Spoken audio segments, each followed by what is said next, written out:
sperm whales off the coast of Costa Rica, and turtles 200 miles off the coast of uh, Nicaragua. I've seen incredible sights in nature, but this fitted what the Greeks would call a daemon.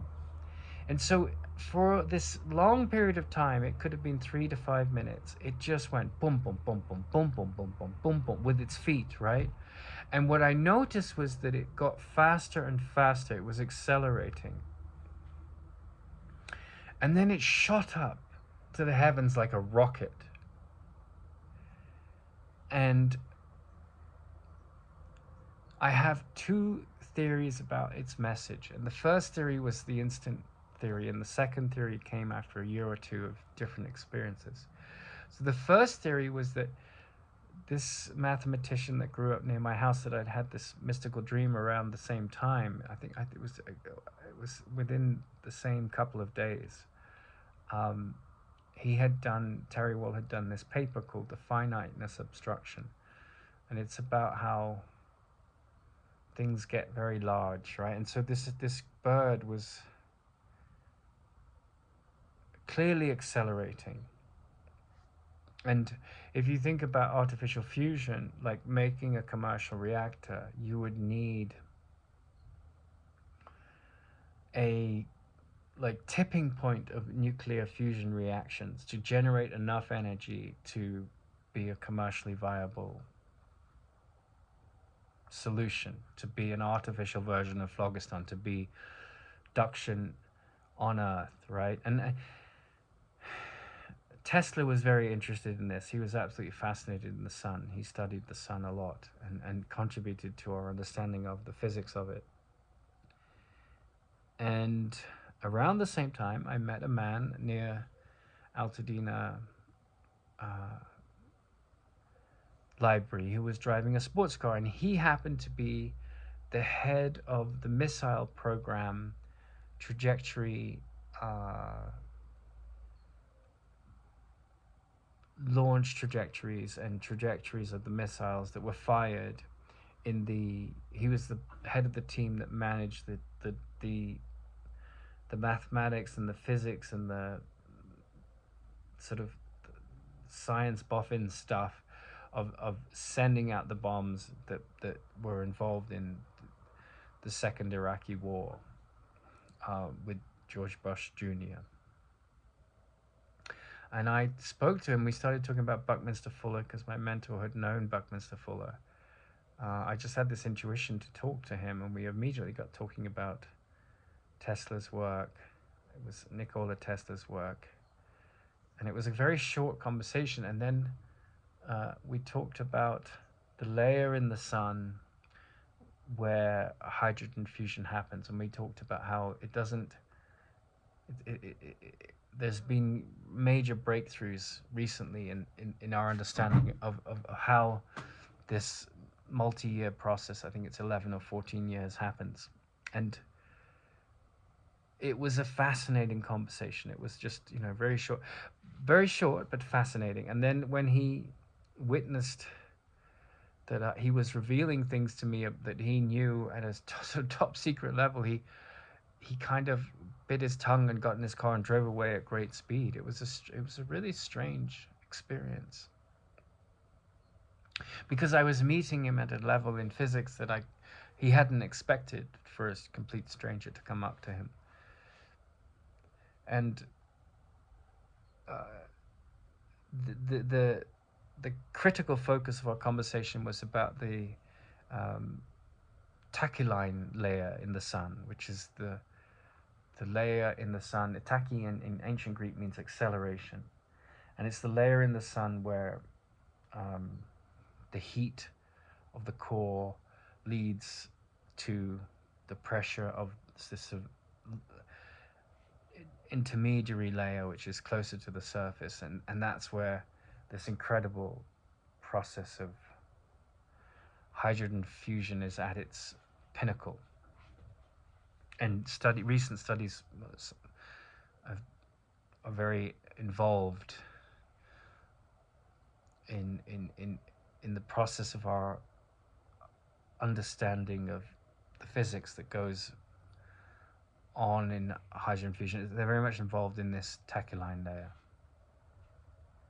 And so there was a whole series of synchronicities that led me to this, this fascination with the work of Tesla, the errors of Einstein in his special relativity, his great paper on things approaching the speed of light and the differences that happen at in that realm with regard to relativity. He wrote this whole special paper which was different to general relativity, which is just about, it's explaining how space-time works and how objects in space and time move over the surface of this mysterious space, this vacuum, which is related to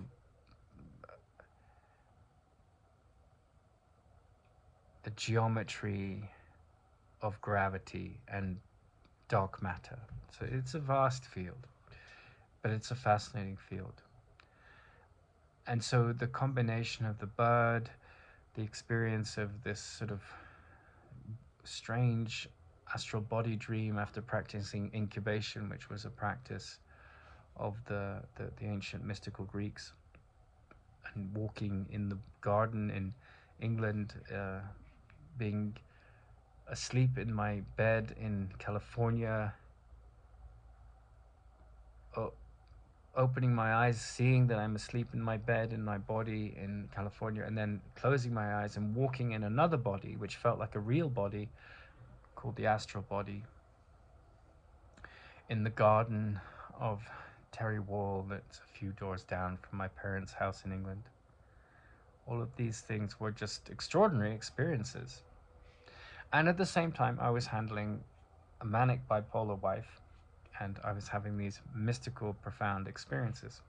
Well, what did the bird mean? The bird was telling me a couple of things. The first thing I got right away, and it was saying that we will crack these formidable problems with our issues with global warming and our issues with fuel science. We will crack those problems. And it will come through breakthroughs in mathematics, as physics always, physics and mathematics, the most advanced physics, it always involves extremely complex mathematics and a dance between great mathematicians and great physicists. That's just how it happens. And then the technology and the engineers follows, and the politicians come and they secure funding, and there's all these complex processes that lead to the kind of breakthroughs that produce a CERN laboratory in Switzerland or a hydrogen fusion reactor. I mean, Elon Musk is all about getting us to Mars and things, but that's just building rockets and playing with rocket fuel. It's admirable, and the engineering that goes with it is amazing, but how we, and from that will come mining of asteroids and all this incredible thing which comes with the space exploration and the space age that we've entered. But to me, I think fundamentals is, how do you take care of the earth, right? And so that's about homeostasis, that's about ecology and the right application of ecology to create a booming economy, the one that doesn't go from boom to bust like in the Pharaoh's dream, which is the cycles of our world: depression followed by boom, followed by bust, followed by boom, followed by bust. And so there was a sense in this moment that we would make a sort of leap forward when we cracked the physics around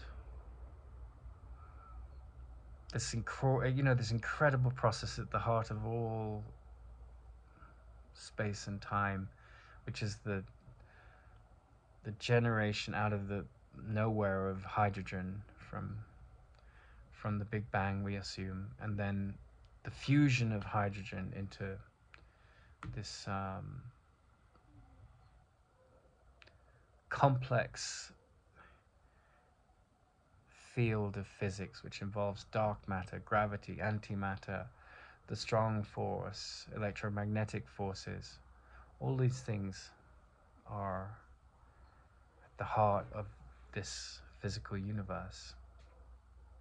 And cracking hydrogen fusion will be extraordinary, because if we can find a way to do that in an economically viable way, and the renewable energies in an economically viable way, and we are increasingly getting closer to that, then the bedrock of our economy, the power of our farm equipment, and the power of our homes and our heating and our air conditioners and our ovens and our refrigerators and all those things that we take for granted, all of that, including cars,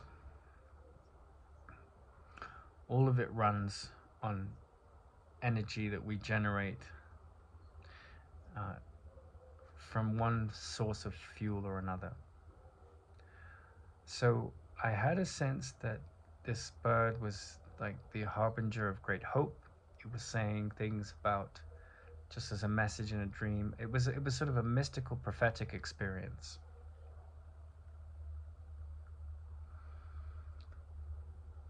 And it was inspiring, and I wanted to speak to Terry Wall about his mathematics and ask him some questions about how, his theories around the finiteness obstruction, around getting to very big numbers, might relate to gyroscopic forces in physics, and the problems of overcoming the strong force to create proton fusion and the energy that comes from fusing two protons. And I contacted his family, and he had just had a stroke, and I was very inspired, and I think they just thought, because I don't have a degree, I'm not a mathematician, so this idea of me having an experience of a daemon, I think they just thought I was deluded. I wasn't. It was an extraordinary experience. But then meeting that man in the university and him telling me that there's an older word than Hooivorm, there's an older word for hydrogen, just felt like there was this thread in my experience in time and space that was looking at man's folly, and then his hindsight and his vision that leads him to solve the problems he's made in the past. Like, we can reverse the deserts with Alan Savory's approach to holistic management. The deserts were created by the misuse of goats. We said, wow, here's this animal that's a lawnmower. It can clear the bush. It can, give us milk and meat and cheese, and that was when we started moving out of the process of being the lifestyle of being a hunter-gatherer, and we became agriculturalists. But instead of fencing these animals off and keeping them domesticated in a way that didn't eat the plains and the forests and the incredible Eden that was North Africa and the Sinai, we just drove them through like these toxic lawnmowers, and they just left these huge deserts. And we haven't solved that problem, although we've created it. And now the Saudis live off water that comes from desalination plants. They don't have their own water they don't have enough water to irrigate their farms. So their farms have, like, the water table has gone down a huge amount over the last 100 years, and the Saudis now have to buy up land in Nigeria and other places where the farmers have to sacrifice to feed the Saudis. So it's like all this fragmentation and complexity because we don't learn from our errors and we don't remedy them. We just We think myopically, we don't think in terms of the larger story of humanity.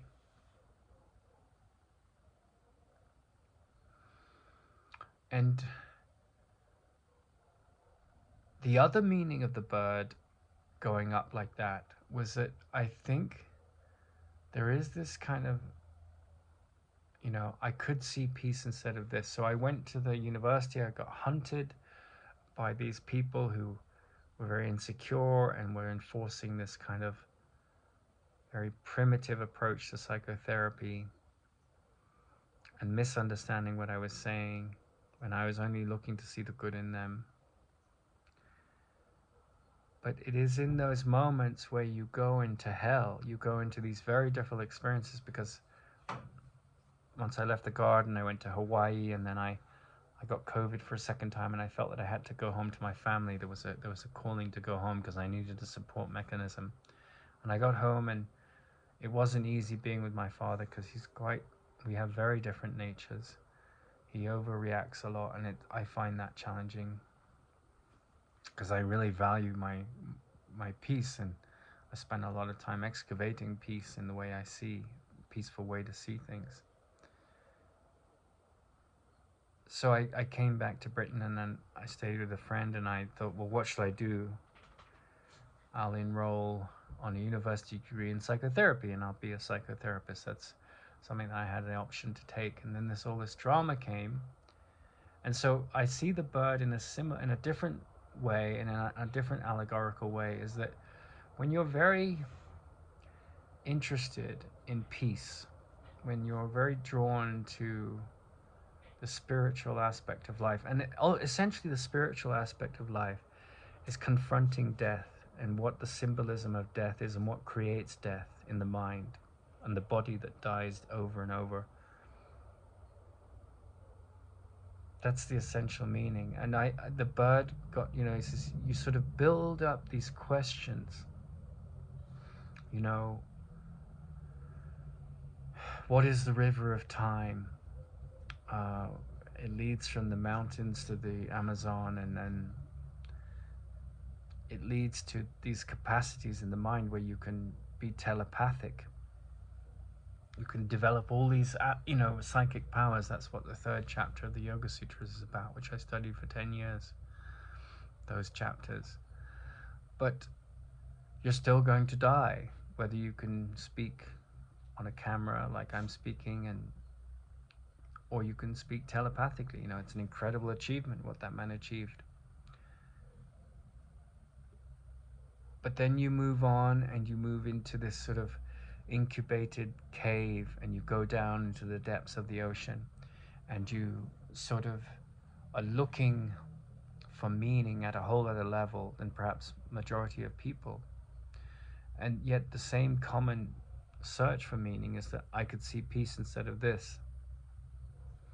And so life took care in that I was looking for a purpose in the world.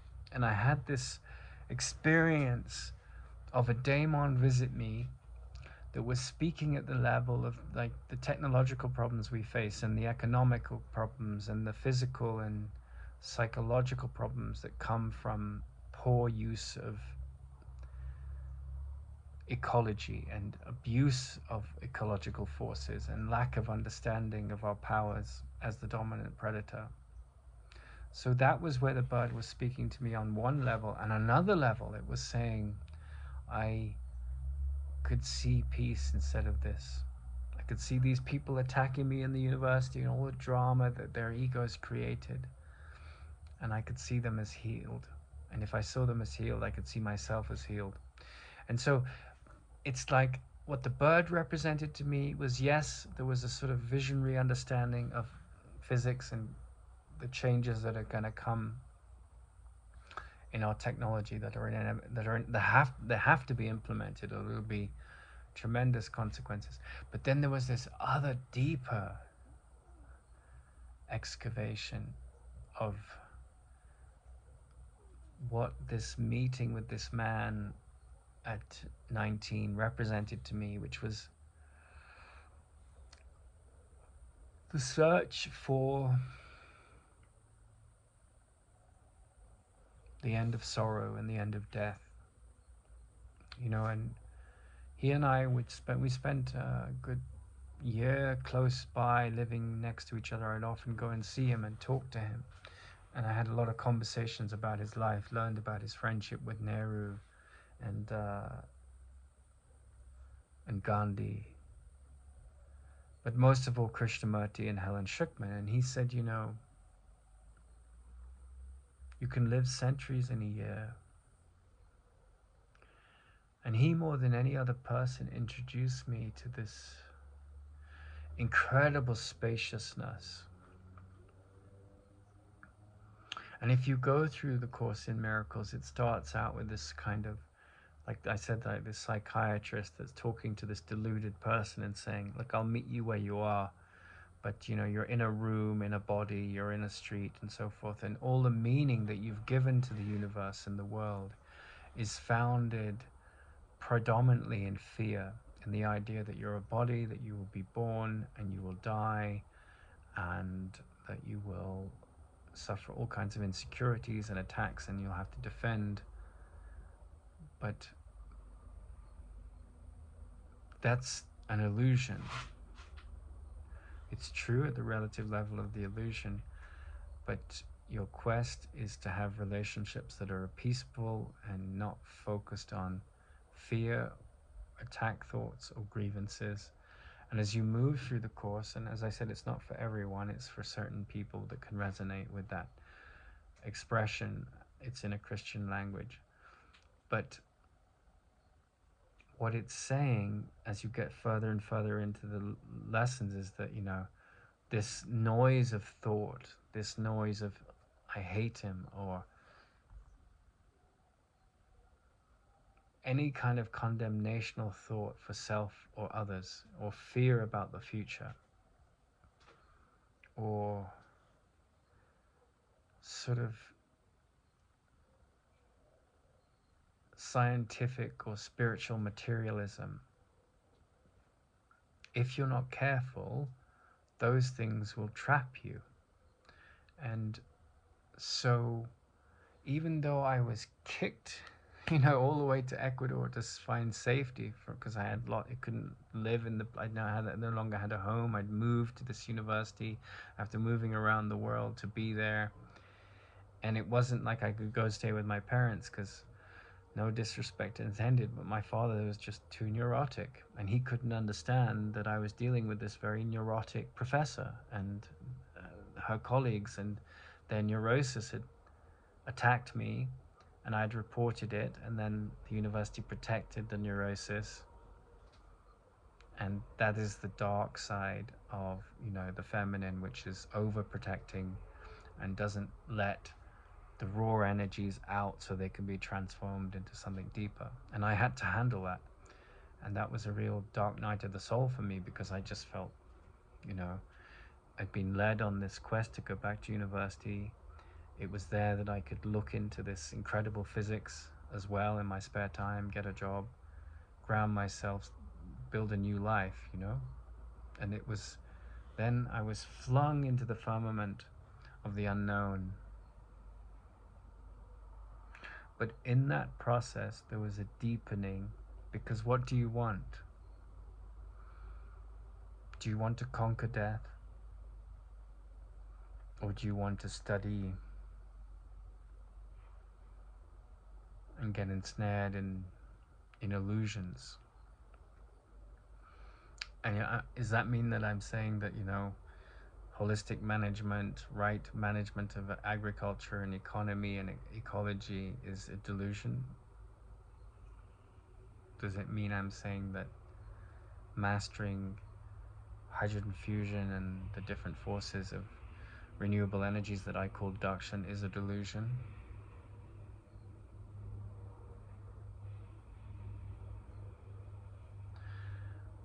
What it means is that in the Indian philosophy, there's two aspects. There's the illusionary world called nature, or Prakriti, which has a set of laws, including a set of laws of chaos that govern its stasis, its nature, its intrinsic story. And that was the foot in one, in the world of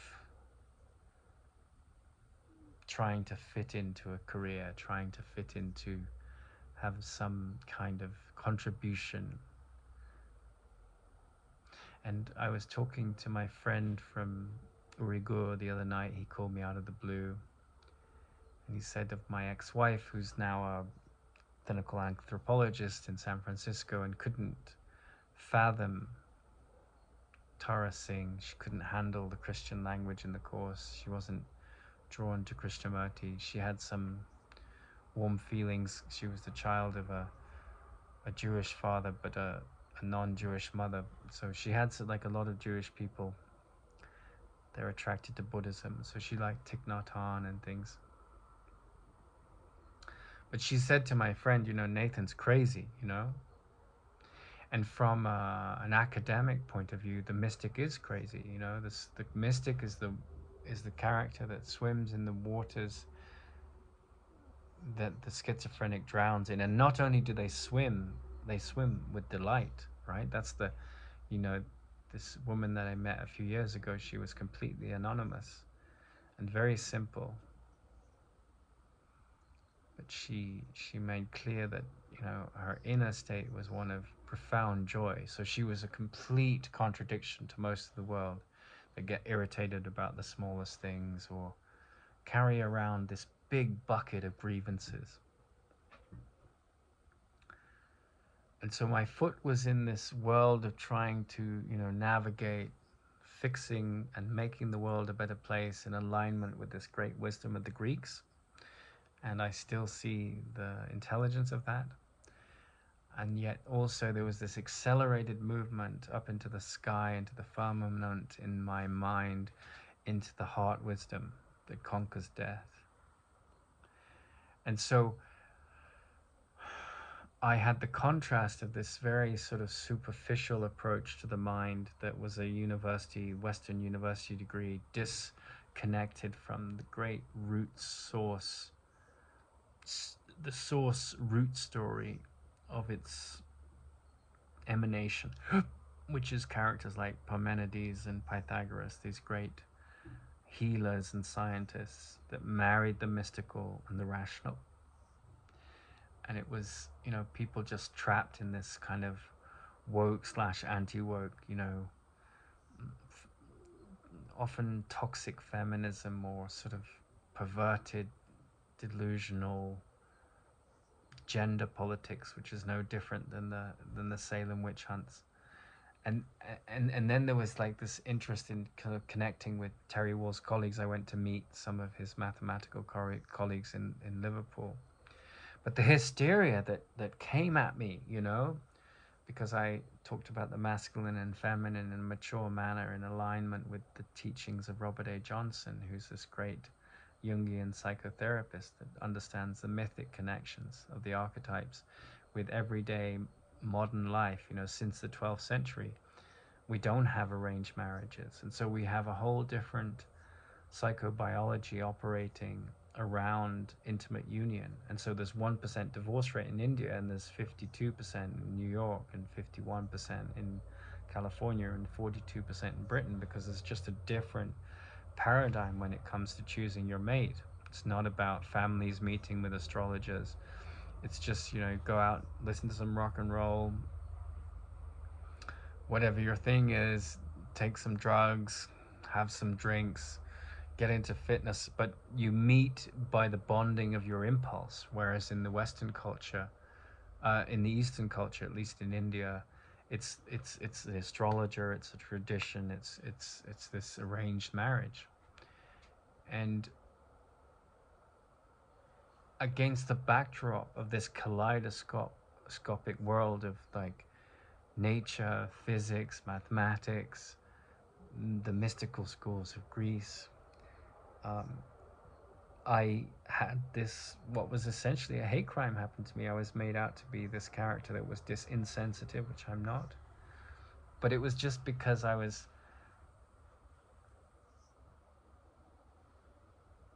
looking at things from such a deep level.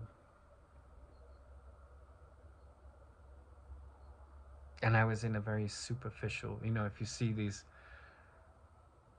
the deepest fish in the sea, like things like the coelacanth, we thought it was a fossil only, but they do still exist in the bottom of the ocean.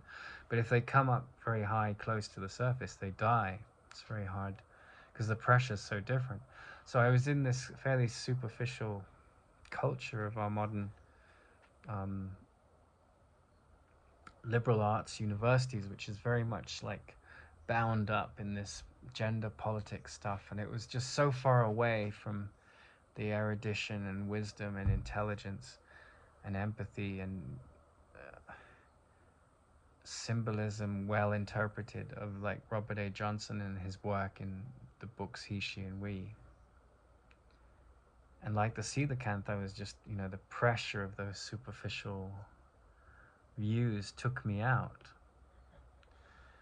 But does life take care?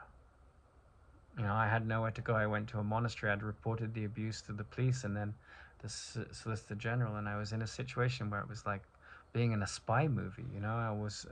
Had all these projects onto me as if I was crazy, but I was just handling this crazy system and not part of its delusions, but being attacked by them. And that was something like a crescendo, like the bird going up, because I had to go into like, I trust, life takes care, I'm depressed, I'm attacked, I have to defend myself.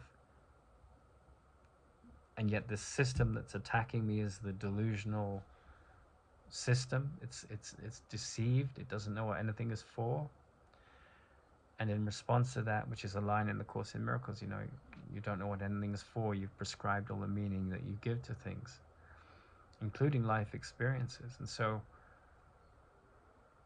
tumbling through these set of experiences, reporting the abuse to the police, finding safety in a monastery, going to a friend's in Canada who put me up for a couple of weeks in the dead of winter in Canada, in Toronto. And then another friend paid for a flight to Colombia because that was the cheapest place I could go, and to try and figure out what to do next and file my complaints. Took a bus across Colombia from Bogota, came into Ecuador, a place I know and felt safe in, and took a bus at the advice of a security guard at a bank a few hours further south to where I am now, and slept in a field in my sleeping bag and bivvy, and woke up in this beautiful climate. And there was a man nearby, and I asked him if there was a place I could stay, and he had a second home. And the miracle of it,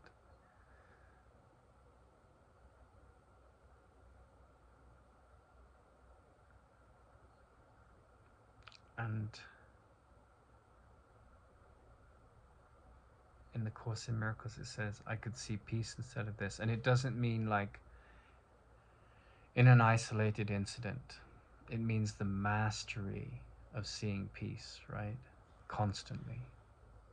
This awareness is that you are by nature peaceful.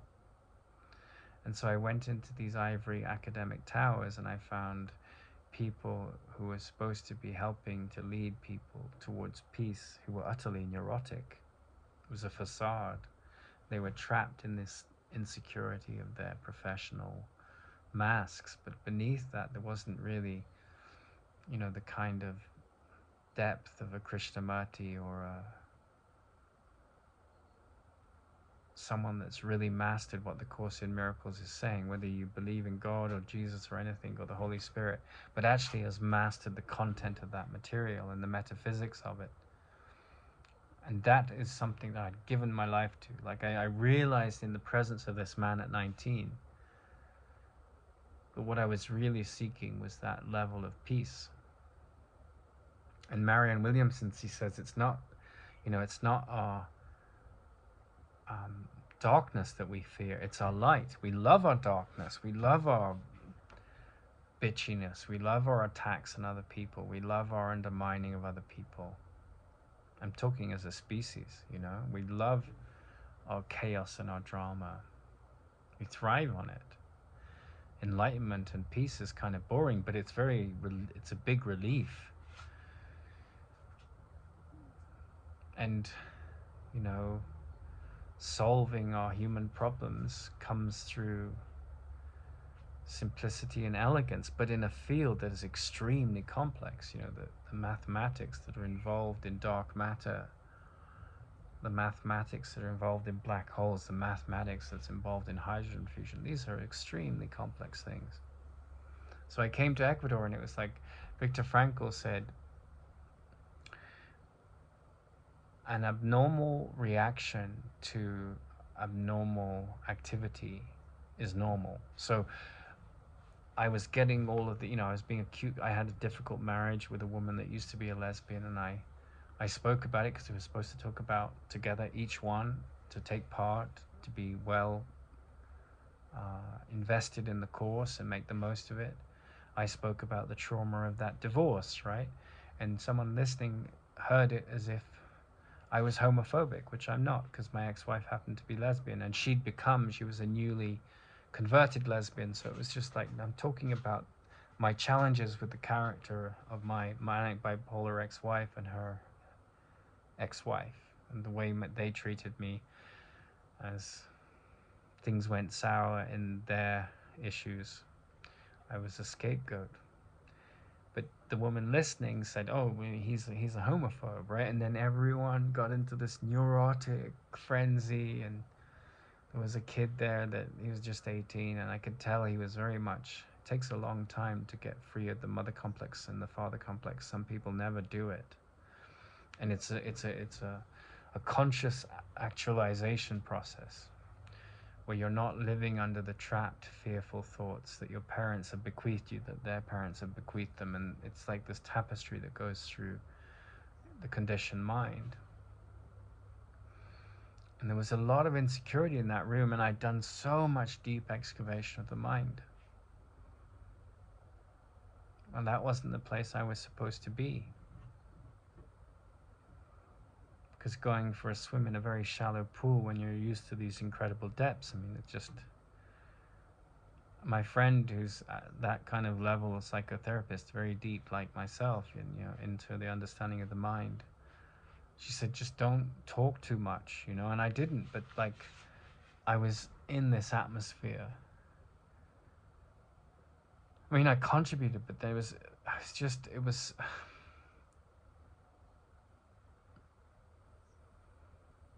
I had been thinking around the same time, maybe I should be a monk, but organized religion, I just, there's so many sillinesses in it and so much insecurity in it as well. But the problem of the deeply contemplative mind that's on this accelerated path, with one foot in the world, fascinated by whether it's a real life daemon like I had with the bird,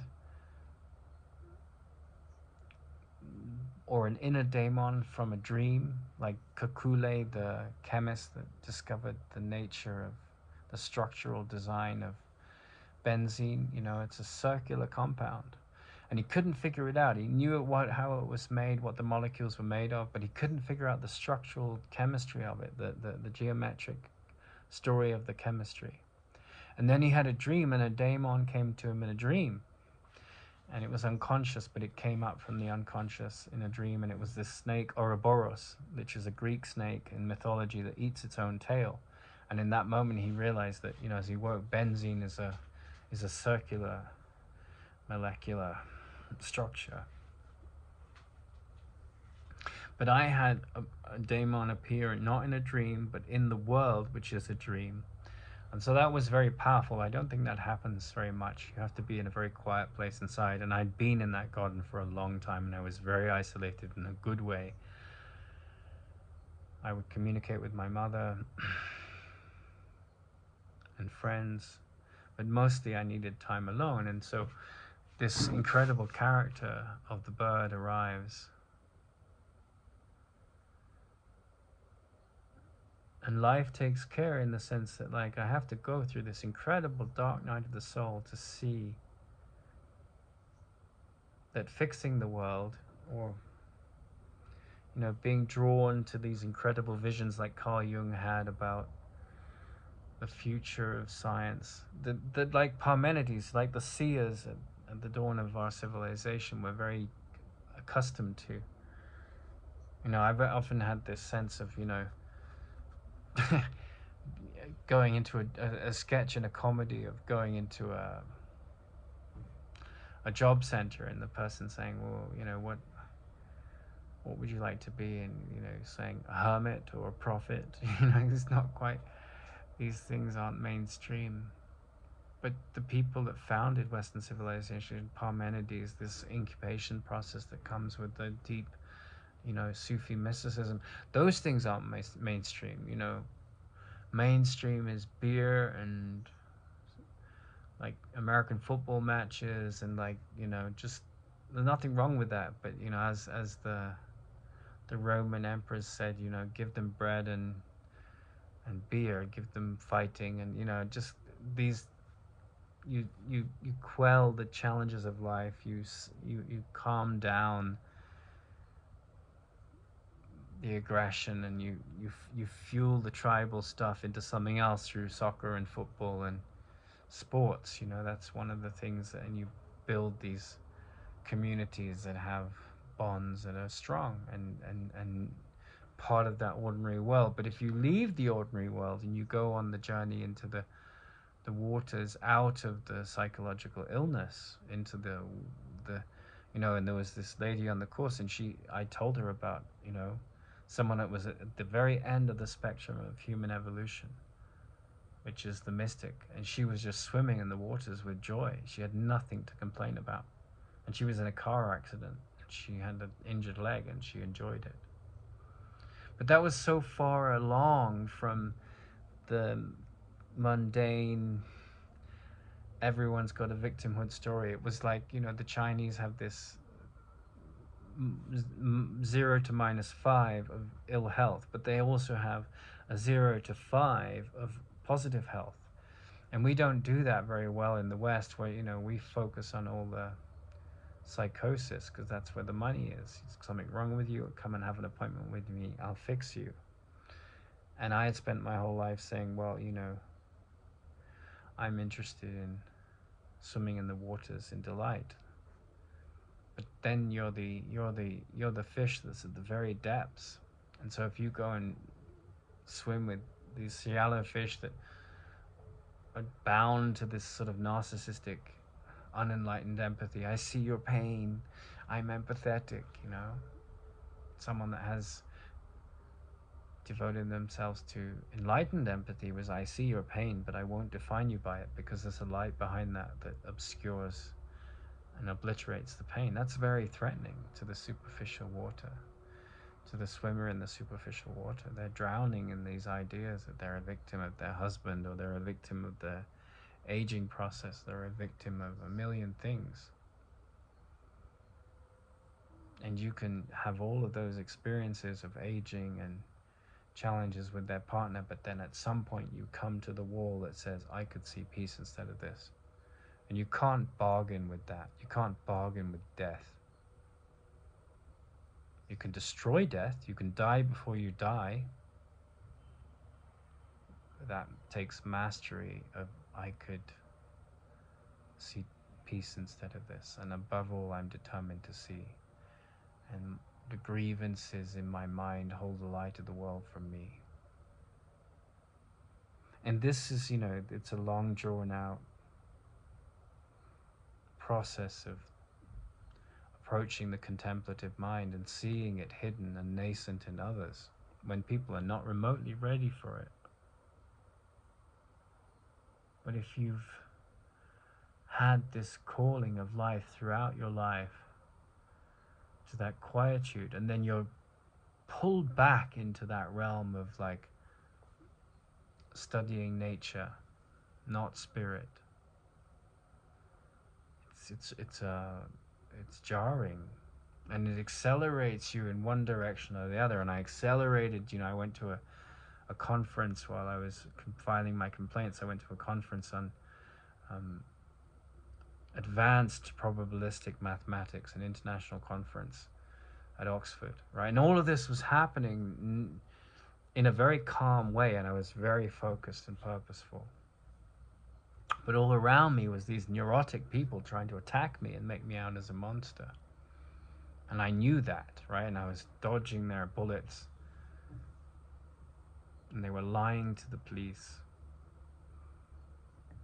And then, my parents were just incapable of understanding what was going on and just were stuck in their aggressive responses. And I just said, well, the only way to walk away from this madness that's chasing me and accusing me of having psychological issues, which I did not have. I really didn't. I was just siphoning the differences between the deep understanding of Prakriti that I have and the limits of that in terms of my understanding of mathematics and where I can go with what I know I don't know.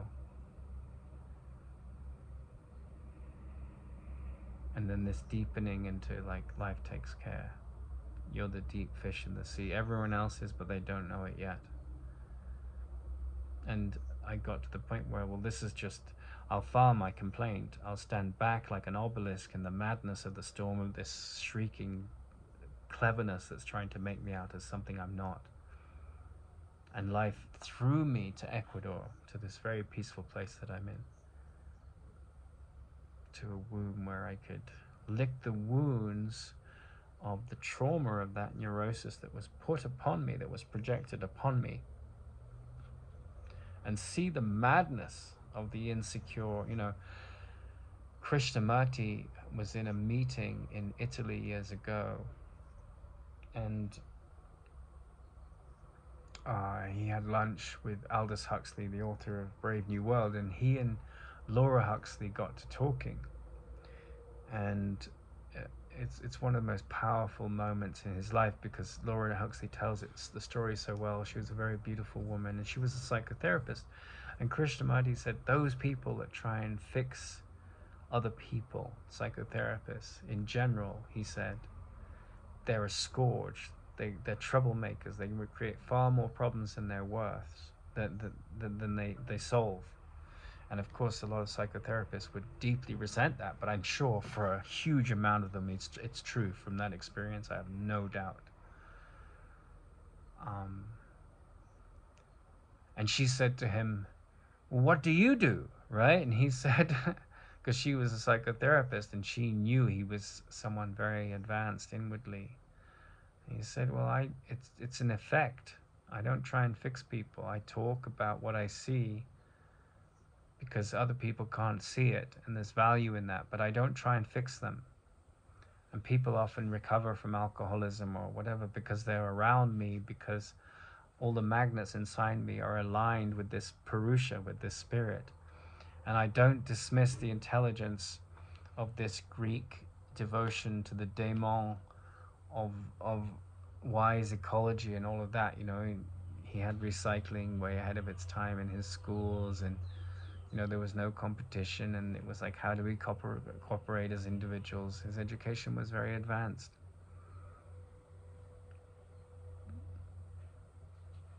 But life takes care. Life takes care. Often in the most shocking and, challenging ways. So on the one level, I saw that despite the laws of chaos in the universe, despite the chronic madness of the ego which created the universe, there's a power vested in us which is not of us, to borrow sort of biblical language, which guides through a life, and you can have all this chaos and neurosis and misunderstanding of what's going on inside you, and these projections of these neurotic people, and that's why Krishnamurti, he actually said, I see those psychotherapists as a scourge, right? And they've got their PhDs and but they can't understand, that a 14-year-old girl could occur in this world who had never experienced anger, and it not being some kind of delinquent anomaly, right? That was how the professor heard it. She just was born in a state of high evolution where she didn't have to read in the Course in Miracles, I could see peace instead of this, because she had already mastered that alternative. And that's what I mean by life takes care. Like, I was thrust back into the world of thought and science, and I have a passion for those things and an admiration for that work. But then I was in this realm of like a Bachelor of Arts degree in psychotherapy, and the people teaching it and the people on the course were caught up in group scapegoating. It was funny because they were sitting there and they were saying, "Oh yes, it's about non-judgment and unconditional positive regard," and I'm better than you. You must have something wrong with you because you're talking about a woman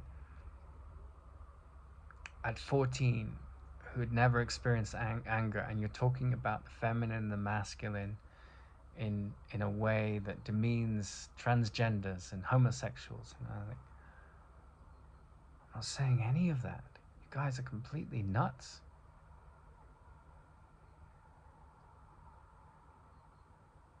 Now, I don't say any of what I've said about my parents or the authorities, the OIA or the police, or or the people I went to report the abuse, to put those people down.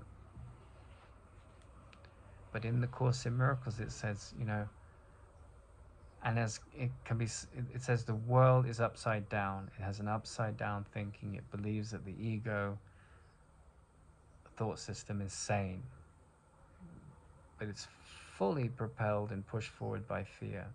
And it can be summed up by Krishnamurti's line: it is hardly a sign of psychological health to be well adjusted to an extremely sick world. And the irony of that, it's like, never have I seen that more acutely than on a psychotherapy degree. They were completely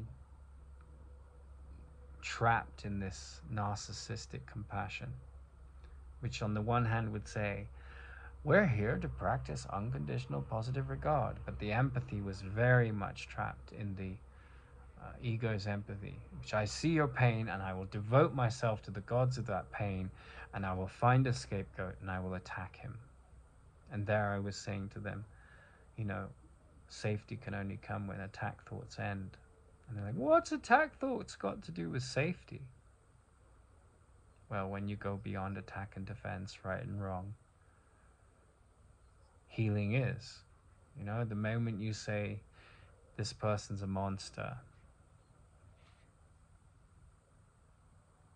even at the relative level that might be true, then any real psychotherapy goes out the door. Because as Krishnamurti said, he said, the effect of me being in the state I'm in, which is not ruled by fearful thinking, means that people around me unconsciously are healed.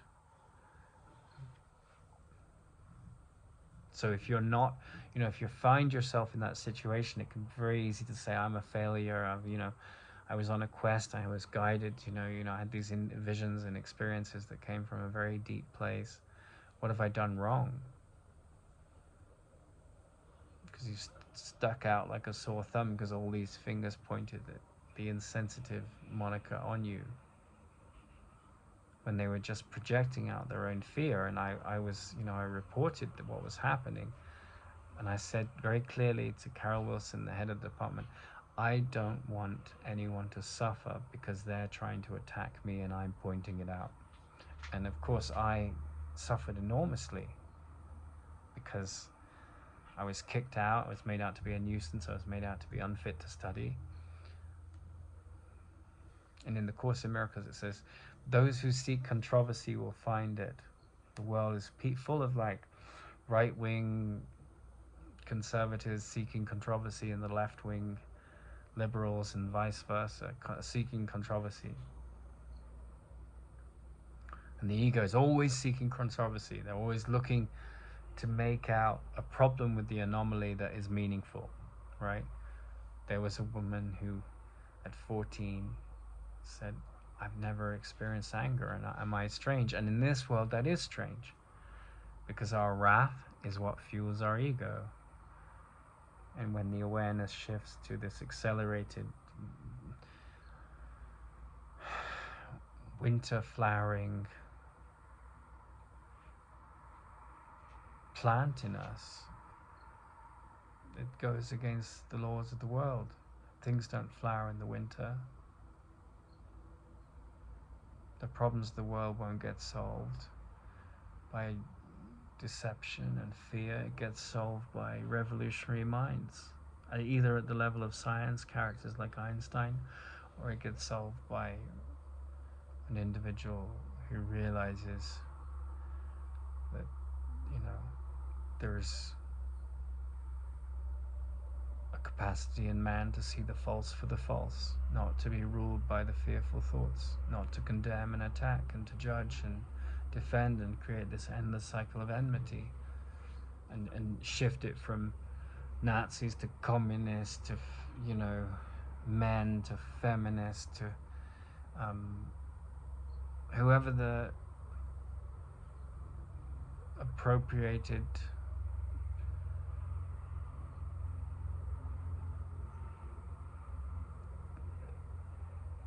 projector screen of my projected insecurity suits me to project it onto. If I'm a wounded man, I'll attack feminists. If I'm a wounded woman, I'll attack men. If I'm a wounded lesbian, I'll attack heterosexual men. If I'm a wounded heterosexual man, I'll attack transgenders or women in general. It's just like, and I wasn't doing any of that. I was wounded and hurt by what happened with my ex-wife, but I talked about it without making out those people as wrong. I talked about my experience of what was hard for me, and I talked about the challenges I had with a fairly toxic character that didn't care about me and was wanting me out of the story. But I didn't take aim at that person's life choices. But the insecurity in the room decided that's what I was saying, because they didn't even know. It's like a baby with a pair of scissors. And they're not hurting other people. I mean, yes, I was affected by the abuse. They're hurting themselves. Did I go back and put a dagger in their back? No, I just told the story publicly because I'd been abused. And I reported it to the police so that I could get my costs covered. And in America, the university would, I'd sue the university and I'd find a no-win, no-fee lawyer quite easily. Whereas in Britain, it's a different culture. We're not as litigious. We're not as trigger-friendly with legal lawsuits. It's an older system, you have to pay the lawyer, or you've got this very screwed up legal aid system that is very much weighted towards these arguments that, make men out as monsters, which is this modern culture of like the latest version of the Salem witch hunt, where the witch is a white man now. I mean, it's like the pendulum has swung completely the other way. You've had these chauvinistic men that had more power back then, and now it's like these very empowered, often white women. They're called Karens in this derogatory manner, but they are privileged and they don't know the extent of their privilege, and they've got a lot of power in the workforce, and they control the HR system. And it just goes up the ladder. Oh well, he's a difficult man. Because one woman says it, all the other women believe it. It's no different to the madness of men calling out a woman as a bitch, and then everyone believing it because of one isolated incident that one man who was wounded projected onto this woman. That was my experience at the university. But out of that chaos of neurosis put onto me, I was squeezed into the corner. My family had pushed me away. The mathematician's family had pushed me away. The place I was working at in California had pushed me away, and it was like, and my ego was like, oh, I love this. He's depressed, he's feeling attacked, and in the pressure of that immense force of pushing, the diamond of I can see peace inside of this was formed. That's how life takes care. That's an example of, like, in the hellfire of this insane world that we find ourselves in. If you rise above and above and above and above the battleground of the neurotic mind, somehow life takes care. I was sick, I couldn't earn money, couldn't hold down a job. I have had COVID 4 times as well as this abuse, so my mother's helped me. What option did she have? Still getting over that sickness. But I trust that these situations, like the story of the Coggy, the story of the journey Lauren McIntyre went on, the story of this man that goes into the depths and has to find a way to assimilate but can't, are all mirrors to my journey of inner transformation. And telling of this story may be useful. I remember my teacher saying, you don't ask for your fingernails to grow or for your heart to beat, but if you trust in life, you come to realize there are other forces at work. And sometimes you don't see it, you're like, why did I go through all of that? What the hell was that experience with this incredible bird to lead me into hell? When I was coming from a place of seeking only to go beyond the wounded healer archetype, which my ex-wife's experience with her definitely put me into.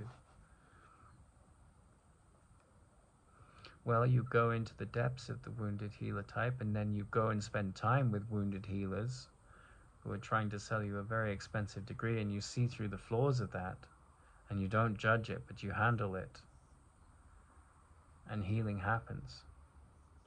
Life takes care.